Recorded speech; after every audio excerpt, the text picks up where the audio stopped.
any baby. What I'm saying is that the application of Kulibidatul Dalala, Kulibidatul Dalala, Kulibidatul Dinar is that not everything that is innovated is haram in Islam. Nothing that is innovated is condemned in Islam. There are things that have been done that have made Islam to be better. Prophet Sallallahu Alaihi Wasallam, you are going to make a using this, there was nothing like pizza. Nothing like pizza. You enter Mecca and you go there. Somebody can ask, no, Mecca is for all of us. You have to deny me entry. No, it's allowed for them to regulate it. We thank God for meeting us Muslims, and I'm here today to discuss what are the responsibilities of Muslims living in a non-Muslim land. Do we have any responsibility? Do you have to obey the rule of the land? Do you have to say I'm a Muslim? Regardless of where I live, I have to abide by the rule of Sharia. I have to comply with the Sharia. I have to do whatever I want to do because I'm a Muslim. Basically speaking, Allah says in the Quran, Quran chapter 23, verse 52, and Quran chapter 21, verse 22, it says, وَإِنَّ هَذِهِ أُمَّتُكُمْ أُمَّةً وَاحِدَةً وَأَنَّ رَبُّكُمْ فَاتَّقُونِ. In another place it says, وَإِنَّ هَذِهِ أُمَّتُكُمْ أُمَّةً وَاحِدَةً وَأَنَّ رَبُّكُمْ فَاعْبُدُونِ. It says, this your ummah, this your group is one. Wherever you find yourself, whether you are residing in India, whether you are residing in Mecca, whether you are residing in America, whether you are residing in the UK, once you are a Muslim, you belong to the same ummah. And you can live anywhere as a Muslim. We are Muslims with universal and uniform Qibla. We are Muslims with universal and uniform language of worship. We are Muslims with universal and uniform precision when we are praying.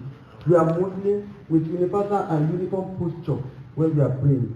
When we took our children out for picnic yesterday and they came back, after the discussion with them, I challenged them and said, ask for questions.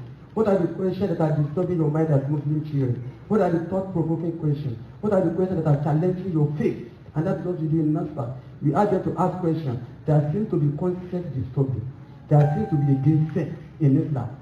Ask questions.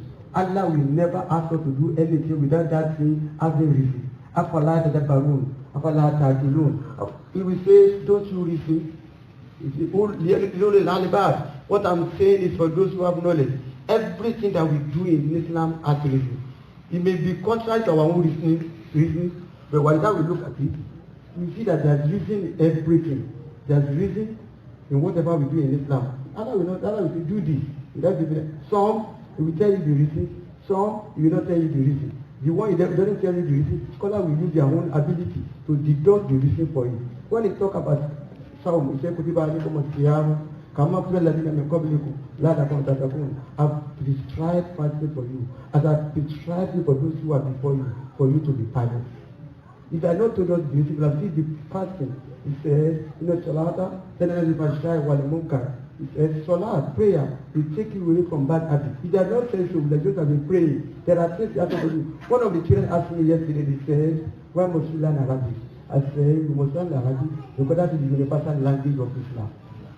Ina adi ummatukum ummatan wahida wa ana rabbukum fattaqun. I find myself in America today. There's no universal language.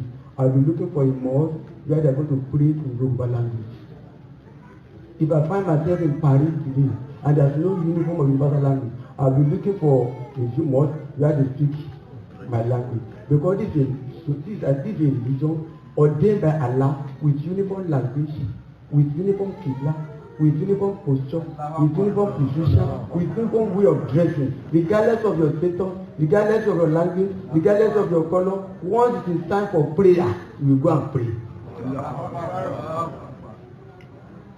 And incidents happen in Nigeria, and I keep on telling that story to let you know that you have to thank Allah for making you Muslim.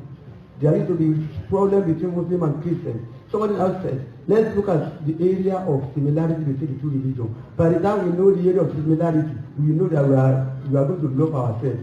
They ask the Christian to write what they like about Islam. They ask the Muslim to write what they like about Christians. It will surprise you. The first thing that the Christians say they like about Islam is that our unity. That they find it to be funny to them. That you will leave your own mosque in your own area and you go and pray in any mosque, especially on Friday. You will not care. You go and pray. That only happen in Islam.